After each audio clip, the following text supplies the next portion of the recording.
Hi, good morning, everybody. It's Paula Kettula here, licensed clinical social worker and transformational parent coach.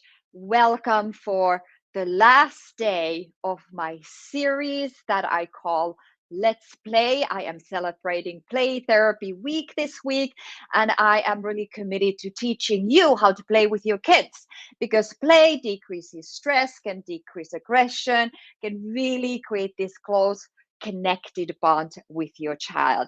Super, super important. Not to mention, it helps with brain development, social emotional development, and it really is vital for thriving of children. So today I will talk about playful parenting.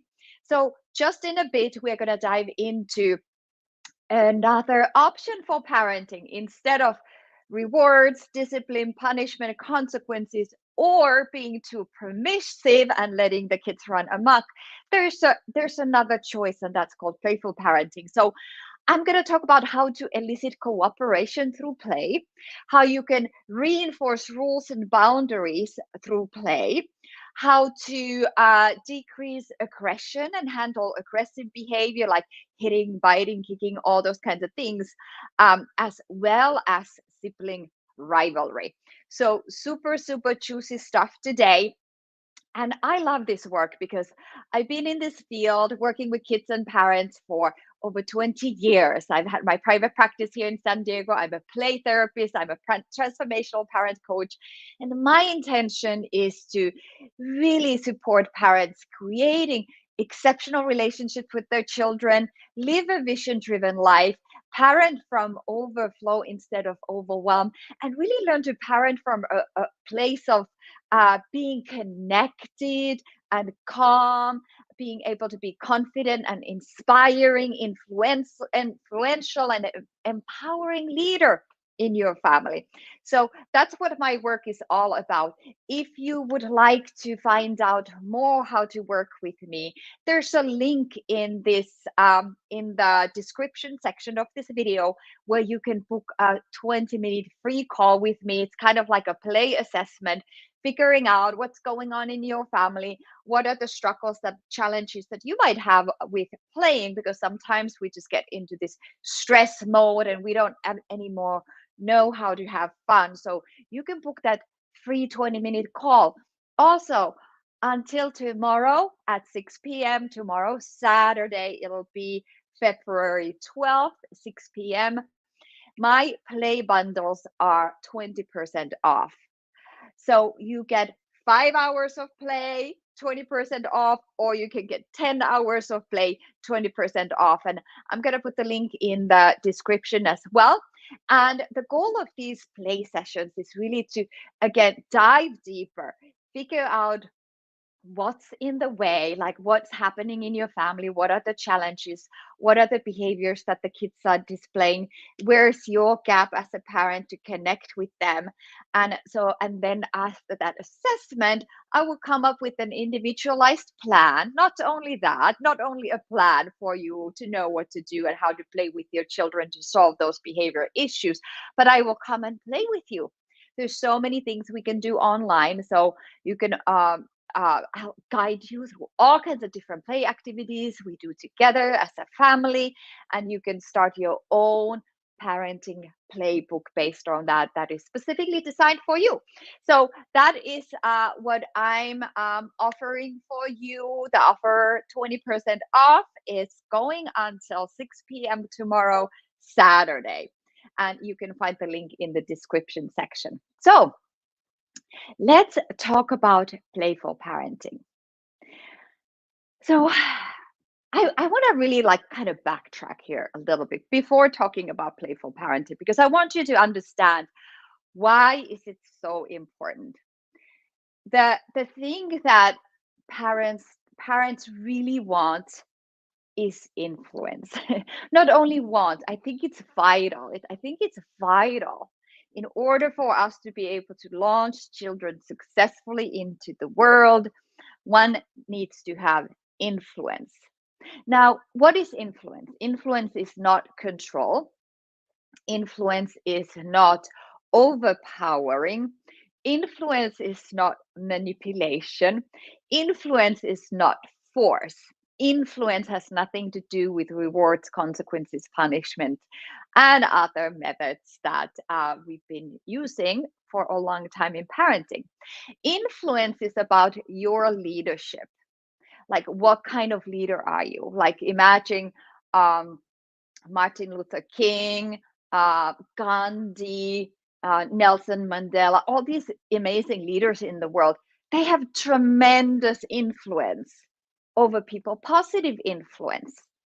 And the way we gain influence is through who we are. So, our ways of being, what are our intentions? And some of the main ingredients to gain influence is connection. Nobody's going to listen to you.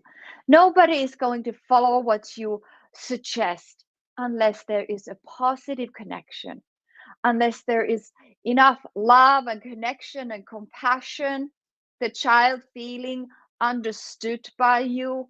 Kids, I always say, yeah, if you desire your children to listen to you, you need to listen to them first. If you want the children to understand you, you get to understand them first. Give out the thing first that you want to get, being in just unconditional generosity in that. So, influence is what is going to help you and support you and empower you to be successful in your parenting, because I know you want your kiddo to succeed in life and be in positive, healthy, amazing relationships, do well in school, as well as get a job, get a career, whatever they want to do. Maybe they want to be a businessman. Whatever it is that their hearts desires, that they have the courage and the confidence to do that. And all that the foundation for all that is laid already early on. So that's where play comes in, because play is a form of creating connection with your child and really having positive influence on the child, because every time there is a punishment or consequence, it damages the relationship. So I wanted to put that idea of influence in the upfront here before diving deeper, so you can understand how important play is. And if you've listened to my other videos from earlier this week, then you realize and you understand that play really is the language of children. So, and if you haven't watched my videos, definitely recommend to go through them. On Monday, I talked about what is play and why is it important for child development. That's your foundation course. Tuesday was about types of play and how to play with your child, kind of giving you general guidelines. Wednesday, I talked about attachment play activities. And yesterday was about calming and mindful play activities. And today, let's dive deeper into playful parenting. So the next section that I am sharing, do I have the book here? Yeah. A lot of this is coming from absolutely amazing work of Aletha Solter. And she has this book, it's called Attachment Play, How to Solve Children's Behavior Problems with Play, Laughter, and Connection. So a lot of the examples she has, she's so practical. I love it. She knows kids. So some of it is coming from her work, some of it is mine, some of it is kind of a little bit combined. So, but this is a really good book to have. And the other book is Lawrence Gowen's Playful Parenting. It's super fun, just to kind of give you an idea of how to begin your playful parenting journey. Okay. So, eliciting cooperation, like, how do we do that through play? First of all, it's important to understand that maybe from about 15 months old, the developmental task of child is independence and autonomy all the way until they grow up. So it's kind of funny because, like, why do we struggle with that when kids are saying no? They are not cooperating, they're just saying no for the sake of no, and somehow we are surprised, like, oh, they're not cooperating, they're not listening to me, what's wrong with them? Here's the news: Nothing is wrong with your child. When your child says no, when they refuse, when they throw a tantrum, whatever is happening, whatever resistance you're getting, totally normal.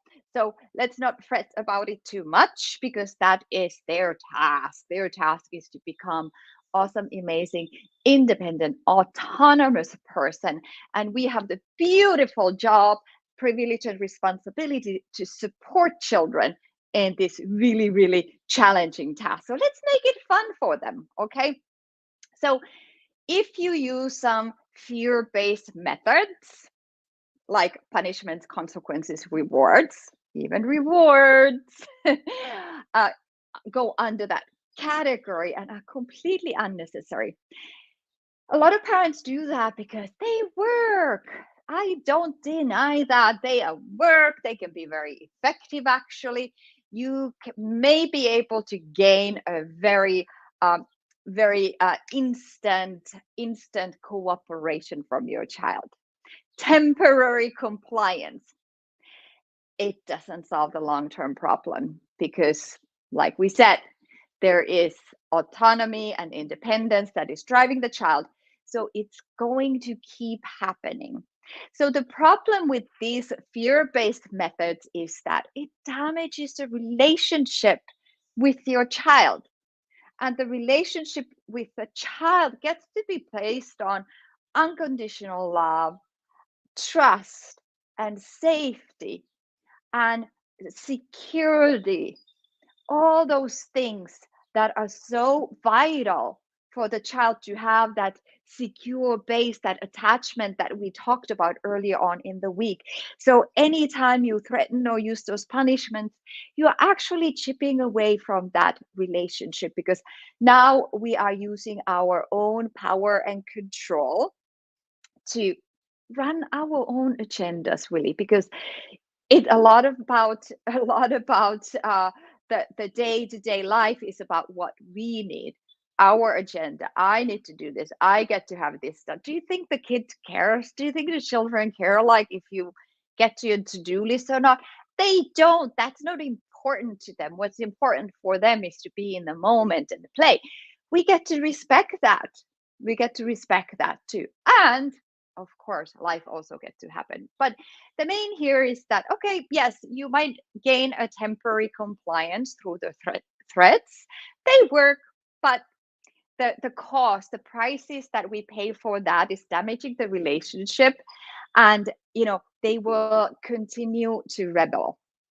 And also when emotions and anger are not allowed to be expressed, it really shows up later on. So what the research tells us, like, let's say if anger and aggression is not expressed in the positive way, that can lead to substance abuse, depression, anorexia, and violence later on in life. So that's why I say, when your child is angry at you, yay, that's awesome. Let them. That's great. Don't get upset about it. Don't take it personally. So, and I'm here to share some tools and techniques with you how to do that.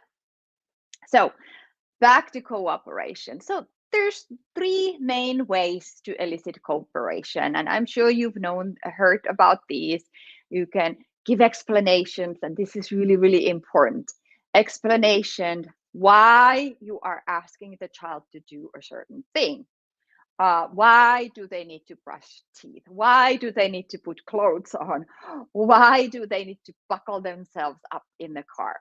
Why can't they run into the streets? And doing this in a very neutral, nonchalant way, like, you're gonna get hit by a car if you run to the nothing like that. Just explaining, very logical, rational, calm explanation. They deserve that. And choices is another way to elicit cooperation, always giving choices, but not giving a choice to the thing. If something is not negotiable, that's not going to be a choice. So when I'm ending my therapy session with the child, it's not a choice for them to continue to play and stay.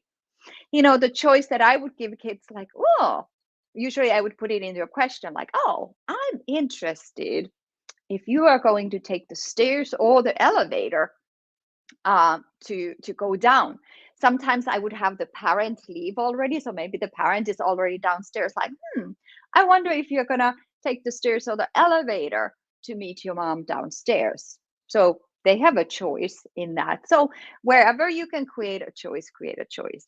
And then the third option is fun, making eliciting cooperation and gaining the cooperation of your child fun. This is enrollment. In business world we call it enrollment, and my coach always says life is an enrollment game. We are always either somebody like is enrolling us into what they want, or we are enrolling them. Everything is about enrollment into something. So you get to be influential, inspiring, and enrolling instead of like cranky and nagging and stressed out and all these things. Like nobody wants to hang out with a person like that, especially kids who are like really, really spontaneous and fun. So be fun. You can turn one way to be fun and elicit cooperation is turning the things into a game. So I remember one boy in my play office started throwing crayons everywhere, crayons flying, they are breaking, and he's just like looking at me totally like testing who's this new therapist. And he had actually, I think I was his fifth or sixth therapist. So poor little boy had been released and fired by all the previous therapists. So he kind of had this negative experience with play therapy. So he comes to my office and starts throwing the crayons. And I'm like, wow, I was admiring him. I admired, wow, you can throw those crayons really far. Like, look, they are just flying everywhere. My goodness. Crayons are not for throwing. Crayons are drawing on the paper, but I see you want to throw the crayons. How about we make it into a game? And I took a basket. I took I don't know, it was trash can, whatever I could grab. I just came up with it in the moment. I took a basket. I'm like, I wonder if you can throw the crayons in this basket. That's what happened. Now we have a game. Now I'm starting to move around and moving the basket, and he's throwing the crayons into the basket. So now we have compliance. We don't have a mess. We went picked up the other crayons, and we played that game again, over and over again. He had a need to throw stuff. So I just figured out a positive way to redirect that need to throw things. So that's just one thing to one example of how to elicit cooperation. You could also say something like, I wonder if you can blank before I blank. So it's like, I wonder if you can brush your teeth before I sing this song, or something like that. I wonder if you can put your dishes away before I finish the alphabet. So again, like just making it, inviting them into this, almost like this challenge, inviting them into a challenge, making it kind of fun. And again, everything is about your attitude. So with this, I wonder if you can plank before I plank. This is not like, let me count to 10 or something like that. I'm gonna count to 3. Like this total control. Like, no, don't do that, guys. Yeah, I know it works great, and there are other ways where you get to be enrolling and inspiring, empowering. That's not really empowering. So it sounds a little similar, but it's not, because the intention is very different. The intention is playfulness. The other thing I would do is mirroring and mimicking. And you got to be a little careful with this, because you never want to make fun of the child. So let's say I have a little kid and they might be like pouting, like, I don't want to leave the office. And they are stomping their feet, and they are pouting, and they put their hands like this, and they look like, I'm not going to move. So I'm going to mimic them. I'm going to do the same thing. I'm like stomping my feet even harder. I'm looking at their face. I'm trying to make my face look the same like their face. And then they start moving their leg. Maybe they're swinging their leg or they do something, and I'm just doing the same thing. And then they do something silly, and I'm doing the same thing. And suddenly we are laughing now. Totally discharges the whole situation. I remember one time I had a client who, 4-year-old boy, didn't want to come to the play office and was hiding under the chairs in the waiting room, just hiding, like, I'm not gonna get out. And then he was hiding there and playing with some toy cars, and the mom was like, I don't know, what are you gonna do? What are you gonna do? I went under the chairs.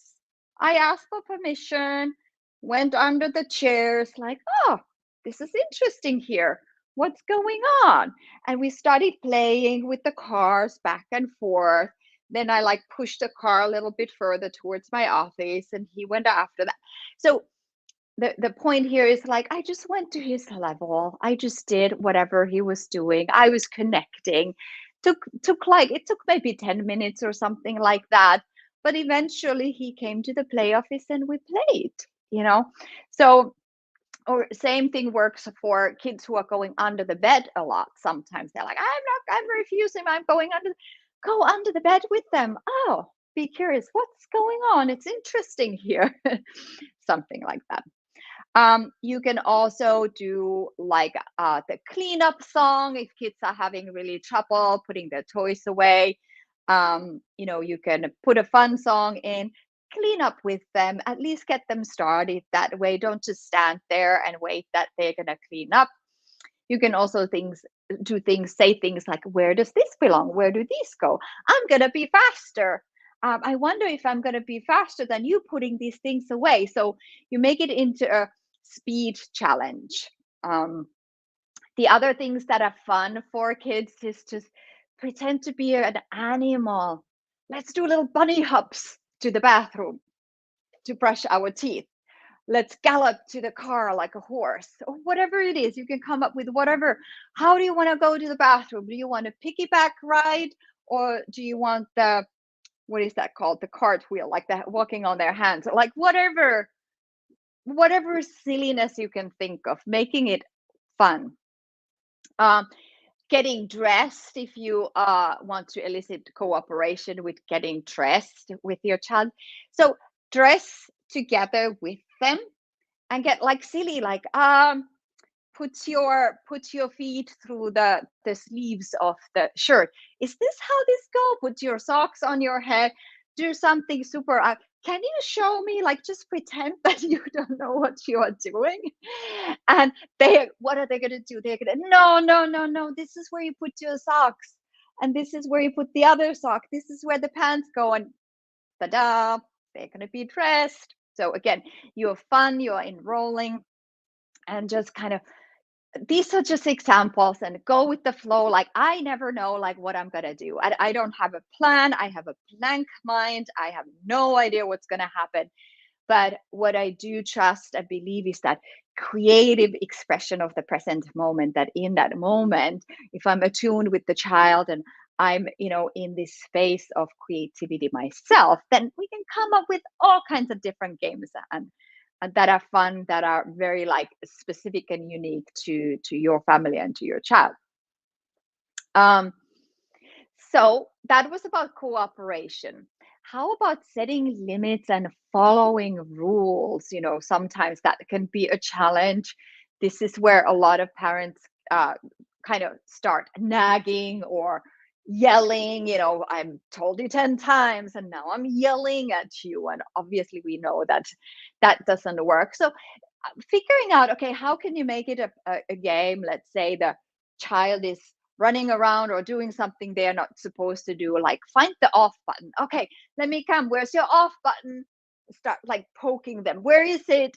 And this is creating connection and actually physical touch. Or you can do the freeze, like maybe you played this game before where they're running and running and running, and then you say freeze, and then they have to freeze like a statue. You can, one that is really helpful if there's a lot of, if you have a lot of children, maybe it's a dinner situation, everybody's talking at the same time, have a talking stick. Just make some fun stick, like it could be like a art project or something like that. And only the person that has the stick can talk. You could come up with some outrageous rules, like, you are not allowed to eat with your mouth. You need to sleep on the kitchen counter, or you need to brush your teeth before eating candy. Do not put the toys away without my permission. Like, just coming up with some outrageous silly rule, and you pretend to be this really strict parent. Do not put the clothes on without my permission, or whatever is going on. You can come up with some really funny things. And then one thing, one game that I like to play a lot is called the Bubble Captain. Basically, you have some soap bubbles, and what you can do is that, let's say the child is blowing the bubbles, and whoever is blowing the bubbles, they get to say, like, okay, pop the bubbles with your elbows, pop the bubbles with your fingers, pop the bubbles with your nose, pop the bubbles with your butt, and you make them laugh. So they are controlling you, they are giving you commands, and they are having so much fun. And guess what? Now you can take turns. And now when you are the bubble captain, you get to imagine what you're doing. You're giving the child commands, you're asking them and requesting them to do something in a very fun way.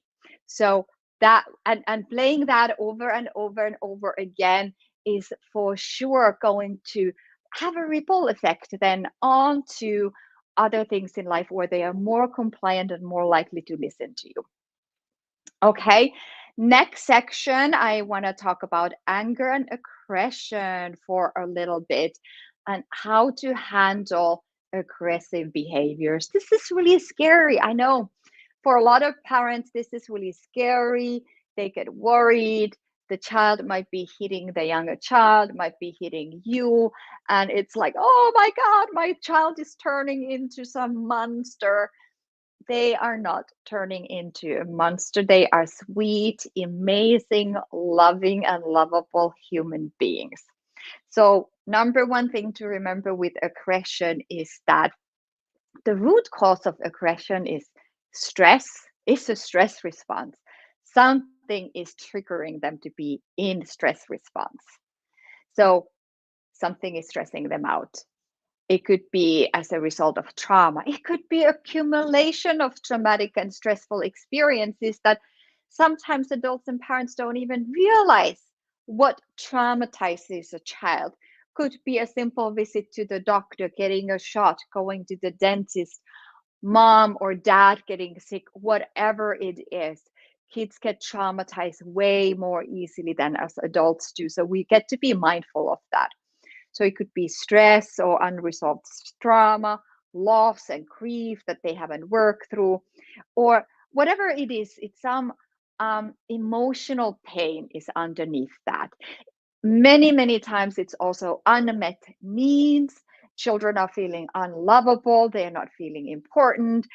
Big one with anger and aggression is also they haven't had enough experiences of feeling powerful. So they are actually feeling powerless. So if you think about what is anger and aggression, it's a fear response. They are inside feeling fearful. So a child whose parents might be overly controlling, the child doesn't have enough outlets to exert their power and control. So again, it's a force of nature. They might use aggression to get their needs met. So, and final thing also is, like, just in general, their emotional expression is not allowed. So that's why it's so important. Whatever the kids are feeling, that's what they're feeling, and we get to be a loving, kind, compassionate container for them for that. And like I said, suppressed anger later on can lead to substance use, violence, addiction, depression, all kinds of problems. So the goal then is not to discipline. The goal is not to punish. There is nothing to punish here when a child is, being aggressive. Part of it is normal too.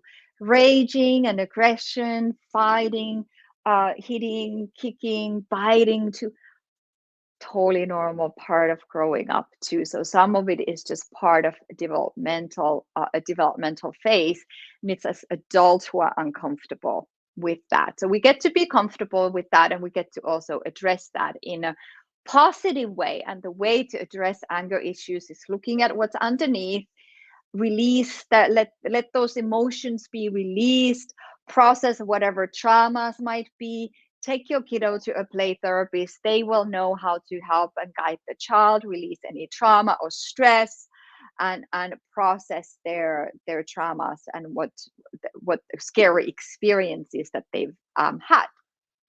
Okay, so children, especially children who are aggressive, the kind of play that they benefit the most is a child-centered play, non-directive. Let them lead, and a lot of like what's called power reversal games, where they get to be in the position of power. Like, I'm literally bossed around all day long, every day. I'm just being bossed around. I'm being told what to do, like literally. Like, I remember one session, the boy, this was teleplay. So the boy was like, we were playing this game, like he was trying to shoot me. So I was going side by side. No, you can't catch me. You can't catch me. And then he was like, freeze. So I froze. Put your arms up. And I went like this. And I was literally like that. I don't know how long I was. My arms are burning. I'm sweating. Like, he was like, you can't put your arms down. So I was committed. Like, seriously, I wanted to quit so many times, but I didn't. I was committed because this boy needed to have ultimate power over me. So, and then eventually he's like, okay, now you're good to go. So that sort of commitment, let them experience that power through play, and know that you're not being, I didn't feel like I'm manipulated or anything like that. I'm just playing with him. I'm meeting his emotional and developmental needs in that moment. So a lot of power reversal games, you can even invite them, like, hey, if they are being bossy, you can say, oh, seems like you want to boss me around. Well, let's play. You get to be the boss, and then let them boss you around. Okay. Hitting. So first of all, kind of exploring what's underneath the hitting. If it's an older child, and even with younger children, you can always kind of try to inquire and be curious, like, oh, I wonder what made you so mad, what made you so upset that you hit so and so. So try to find out, like, what's really bothering them. You may or may not be able to, but it's important to be in curiosity about that and ask. Okay, so one thing you can do is invite them to hit a pillow. For example, looks like you really want to hit mommy, but mommy's not for hitting. Let's go hit the pillow. But don't just stand there holding the pillow. Like, you get to be the pillow. Like, be the pillow. Like, they are hitting, you go like, ow, ow, ow, stop, ow, that's too hard. Ah, wah, wah. You start crying or something like that. So the pillow needs to be animated, because they need that feedback. They need that feedback because they are hitting because they were hurt. So they want to hurt something, and they have that release from that, and it's done in this playful way, because most likely everybody's just kind of laughing because it's outrageously silly. Or you can do a pillow fight. So instead of the child hitting the pillow, whack each other with the pillow. Let the kid win, but whack them, like, really get into it.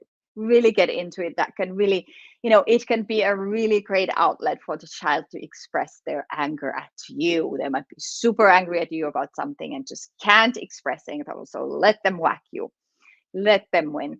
With older children, you can do like wrestling or rough and tumble play, like literally wrestle, like get on the ground, slam each other on the couch. And of course, this is playful. There's not a hint of like really true aggression. So if there are giggles happening, great.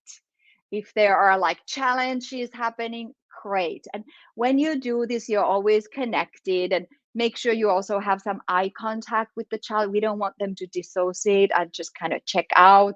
Make sure that you do some eye contact once in a while, you kind of see where they are at.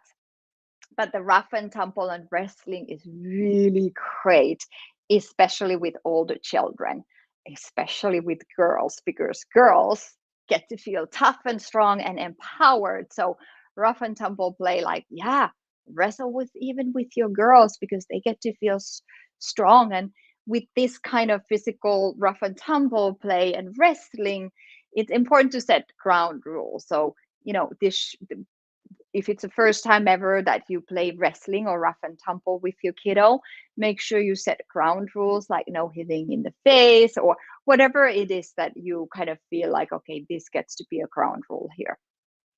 And the final thing that I want to say here is symbolic play. So if you know what's causing your child's aggression, then you can engage in some kind of symbolic play with like a stuffed animal or something like that. So I had this one boy repeatedly played the same thing, where I had this big dog, and I always pretended like the dog is coming to him super cute and licking his face. So the dog was like licking his face, and he started to pinch the dog's nose and pull the ears, like really hurting the dog. And then I made the dog cry, and I'm like, stop, please stop. And then the boy would be like petting the dog, and we did this pattern, and that was his symbolic play for him, with the pinching and aggression. I think he might have even kicked the dog, but it was important for him because that was his experience. He felt like he was being hurt or kicked, or something was going on in his environment that was unpredictable. Like one minute he was cared for and really protected, and then the other minute his experience was that he was being hurt. So really important to let the children to express that. Don't worry that, oh my gosh, now they're going to start abusing animals. No, they're just expressing and releasing their feelings.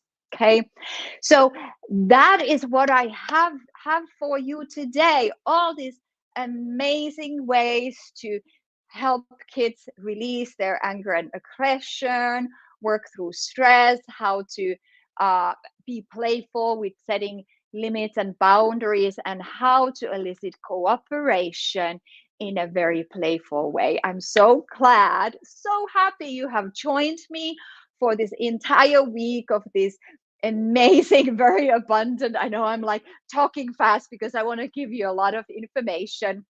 You can always go back and watch these. They're going to stay on my Facebook page. And like I said, I have that 20% off of these play bundles. Let me come in. Let's assess the situation, see what's needed, and I can design a whole parenting playbook for you and teach you how to play it and play with your kids. Get that connection going, get the cooperation going. So my play bundles are 20% off until Saturday, February 12th. I'm looking at it, I'm like, what day is it? February 12th at 6 p.m. Pacific time. So you can do that. It's going to be somewhere below this video where you can click on the link and purchase those. Or you can set up that free 20-minute phone call with me. And the third thing that I have for you is the Circle of Support Facebook group. And I'm actually going to jump in there today, either right now or later today, where I'm going to talk about sibling rivalries and how to handle sibling rivalries in a playful way. I'm so glad you have joined me on this journey. Let's play, keep playing with your children. Even if it's like 20, 30 minutes a day, amazing. You're already making a difference. And I can imagine how that can really decrease those behavioral challenges if you do that consistently with your child. Okay, and don't hesitate to stay in touch with me, comment, ask me questions, comment me, private message me, email me at paula@transformationalparent.com, paula@transformationalparent.com. Bye now.